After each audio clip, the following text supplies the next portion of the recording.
This is a modern Filipino restaurant offering modern Filipino dishes but with a twist. This is La Condesa at dito lang yan sa Tomas Morato. Yes, sa Quezon City lang to. Now let me share with you what we have. This is their sinuglao, a grilled pork and shrimp ceviche made with their house vinegar. This is a lumpiang hubad na lalong pinasarap ng peanut sauce. Another perfect starter, itong kanilang okoy chips na bagay with cucumber and vinegar dip. Dito naman tayo sa fave main dishes namin. Here's their pork sisig na very malinamnam at generous ang serving. At ang chicken barbecue na na-enjoy ng barkada dahil may iba't ibang dip. Ito naman yung adobong pusit at dito talaga ako naparami ng kanin. And when I say twist, must try dito ang kimchi sinigang. Kimchi plus sinigang? Posible ba? Hindi ko to in-expect pero I love it. At syempre, hindi kumpleto ang meal without rice. This is kalkag rice at baka mapakaldag ka sa sarap nito. Fried rice ito na may dried shrimps and egg. You will surely love their signature cocktails here. They have La Condesa Rose Cocktail, Astra,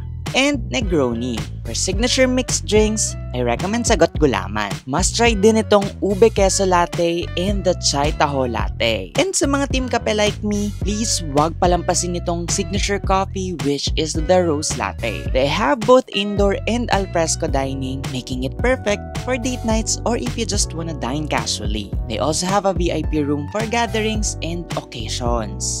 Bukod sa magandang interior at masasarap na classic Filipino foods, bonus ang customer experience with them. I say sulit.